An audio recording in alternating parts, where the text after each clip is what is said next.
I finally got all the Korok Seeds in Breath of the Wild. Yes, the first one, not the second one. I got Hetsu's reward and I was, well, wanting more. So I decided to make my own reward.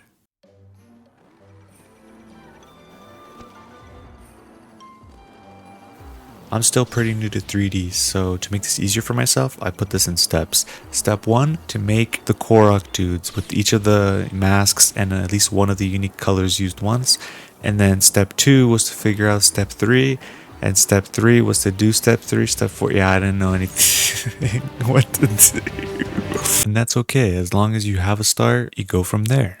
I started with getting references for the Korok body shape, color pattern, and masks. Starting with the body references, I try to get a direct front view and a direct left and right view because it felt like it made sense, and then I realized afterwards I'm just making an orthographic projection, which is something that I learned in school, like oh my god. So in your 3D program you should be able to see the direct front and side view or X and Y axis of your 3D model, and you'll see this like 2D look, which is called orthographic view. Now using the references that I got, I can import them into the software and have a much easier time understanding the proportions, as I can match the orthographic viewpoints of my model with my orthographic projection, which is very useful. But the thing is, my references are garbage. They're not even orthographic. I lied. Okay, they're not garbage, but they're still not orthographic for one reason. An orthographic projection is a way of showing a 3D object in a set of 2D viewpoints. This makes it so there's no perspective distortion, where the closer something is, the bigger it looks, the farther it is, the smaller and more smushed it looks. Everything is slightly warped, and that distortion makes things look 3D but causes inaccuracy when trying to measure an object's exact proportions, which I'm sure is why orthographic is used in engineering and architecture for printed blueprints, where the measurements are already input. But I'm not doing anything like that. Why the heck do I need to be this accurate with the stupid little Korok dude? Does this mean I can never use perspective references? Around the world, around the world. Of course not. You don't need exact proportions or measurements all the time. It varies. But understanding perspective and orthographic can really help you understand the shape of what you're trying to model.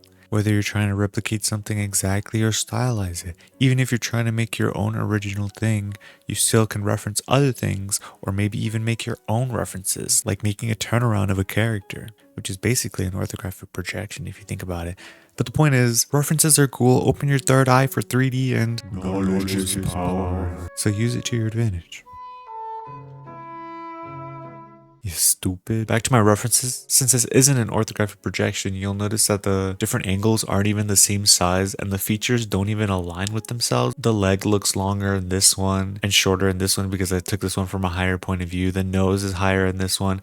Also, part of it's because he's literally doing a whole different pose. They're not even posed the same. And this one over here is a whole different Korok, dude. I'm lucky the measurements aren't crucial here because the Korok's body is pretty simple and the most defining feature of a Korok is the mask. So that's the most important part if I want to get that resemblance.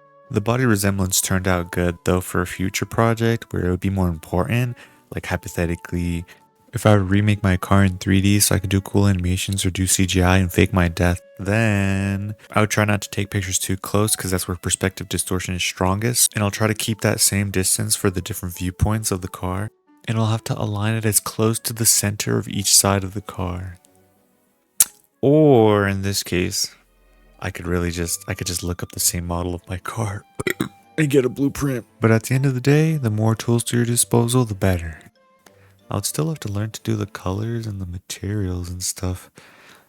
You know, that's for another day. I'm thinking too ahead. So I did the whole Korok body with just the move tool and the drag tool. And I think it turned out pretty good. So now I could duplicate all these because all the Koroks had the same body, I think.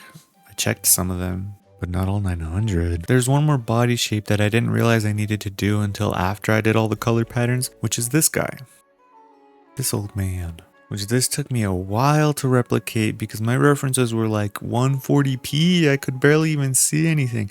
I was able to work with them with like the general like shape language and whatnot, but like for the details, I couldn't. I had to pull up the literal game on my monitor so that I could see some of the details. Even after I worked on it for a long time and I was pretty sure I was pretty accurate, he looked whack, like what the heck is this? But I knew that part of the reason is that he does look this weird, it's just his mask makes him look way better. But he also has these 2 mushrooms and this vine that I needed to make. So those were pretty easy. Mushrooms, I just made a circle, smushed it, and then a cylinder for the bottom part and smushed it around a bit. And for the vine, I just used the tube tool to wrap it around the Korok dude. And that's all the body sculpted. Next was the color, but before that I had to figure out how to get the cell shading look, and the way I stuck with was using matte caps, which is like a picture of a circle, and it'll like wrap around your model to be able to give this like fake lighting as well as material and texture look without actually having to render, which is very useful as you can like sculpt with this on, and you can just get like a good preview or like idea before you actually end up rendering the model. Luckily, they already have a matte cap and Nomad Sculpt that I can use, so I just slapped that on there and started working with the color pattern and masks, because I did them at the same time. For the first color, I just color picked for my reference, which is not good because of color theory, bro. Like, my reference has a whole different lighting, so the color is going to be different. Look, compare it to the second reference that I have. Not the same, but it's good to study the color theory. And you'll notice the little pixel parts of the painting like look low resolution. That's because I'm vertex painting and it depends on the topology. The more topology, the more high resolution the painting will be. I could have done UV mapping, but I wanted to try out how vertex painting would be, and I just didn't feel like doing UV mapping at the time. UAV entering the AO. Now with the first Korok body done, I can do the first mask. And I was a little lazy with this, so I literally got a plane and traced it, and I did not add any definition to make it look more like a leaf. It's literally just flat. I kept it like that the whole time. And tracing is fine if you're learning or lazy. But I also wanted to practice not tracing with the other ones. And for keeping it flat, I just didn't know how to make it double-sided with definition and thickness, at least in an efficient way, so I just kept it like this for now. Future project, future Ivan. When trimming out the shape of the mask, I only traced for the first one. For the rest, I like moved like 2 millimeters to the left. Just so I can practice a little bit with my line art techniques and shape language. But bro, my art skills came in clutch for the mask patterns. I fixed the pixelated look a little later by subdividing, but I did really good with the resemblance of the masks. Like, look. I just painted it in layers so it would be easier to edit certain patterns without affecting the rest of the painting. And it was really good. The workflow felt really nice. Though when I worked on the third mask, I realized that some of the Koroks have a lower nose. So... and some of the shapes I had a hard time replicating. I like kept trying to trim over and over again.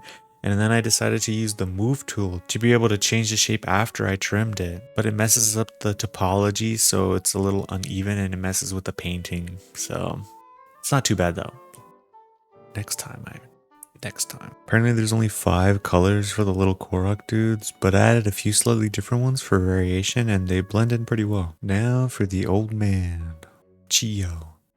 So I could have done the same thing I did with all the other masks by keeping it flat and one-sided plain, but I wanted to test out some definition. So I got a cube and made it almost flat. I traced out the shape from the front and then smoothed out the edges, and it looked pretty good. I didn't want to put an effort into making it curved though, so I didn't feel like doing that. But look, it looks nice. Color picking my reference made him look like this. He's not that color. So I looked him up on Google to see all the different colors he is, and I just went to the color wheel and picked one that I liked. Then I made another color layer with the opacity low so that I can put colors on top and see what looks nice. Look at that, we got all the Korok dudes done. But I want to put him somewhere, so we're not done yet. The first thing I did was do a plane and then just put texture on it and then just like curve it a little bit, and then I started making these blades of grass, and there were so many things wrong. I was like, okay, why is the floor so shiny? And I wasn't really confident with the grass blades. Look at them. Okay, I just didn't like where I was going with this, so I just completely erased everything and I started doing so I got a ball and I squished it down, painted it green, and then turned it into a skittle. And I changed the color to brown, duplicated it, put it on top, made it green, and now I have like a little toon chunk of land. Because of the matte cap, it still looked like a skittle, but with like poop under it. So what I thought of is that since it's using a matte cap, I can't change the lighting of texture of it, at least without changing everything else. At least that's what I thought until I was editing this video. I had global matte cap checked, which means it just applied it to all the objects, but if you uncheck it, you can get a matte cap for each object, which is good to know now. So I decided to make it an unlit object. Then I made like my own little texture bits and I put them there. And then I went back to doing the little blades of grass. And I was like, okay, no, what is this? It still looks garbage. So instead of trying to trust the process, I looked up how to make anime grass. And specifically, there's only one video for the application that I'm using, which is Nomad Sculpt on the iPad, which is really cool, by the way. And luckily for me, what he did was using an unlit object as well. So this worked perfectly for me. And he did the same thing. He did a little bit of texture, but he mostly did soft brushes, little splotches and stuff. Well, not like splotches, but more like breaths. And then using this image and putting it as a stamp, you're able to easily just grab the object, pull, and then you got grass. Pretty simple, actually. There were some little parts that I accidentally made go inside out, but I just used the relax tool to like calm down the topology and also trim some other bits that are like going inside out, but it overall was really nice.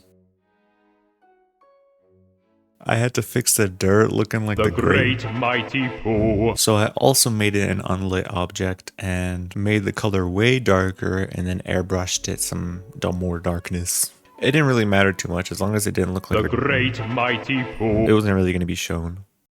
By the way, look how cool it is when I turn on the topology lines for the grass. Like, whoa, it looks so different. So then I brought the Koroks in the environment to see what I could work with. And a few moments later. So I did a little bit of mining off camera, aka I forgot to record me doing this. So to put it simply, all I did is put a nice yellow color on the grass for the center to mimic lighting. I used a plane to make it into an unlit leaf and then duplicated it a million times. I forgot to merge the layers, so I just accidentally duplicated like a million bajillion layers, so make sure you don't do that. I fixed the JoJo shading look by changing the part of the matte cap that was dark and I just made it a little bit brighter. It looks nice. Then I did some post-processing and I just kind of moved a whole bunch of meters and I had no idea what I was doing. So honestly, I got no explanation for that part. With all that done, that means I only have one thing left.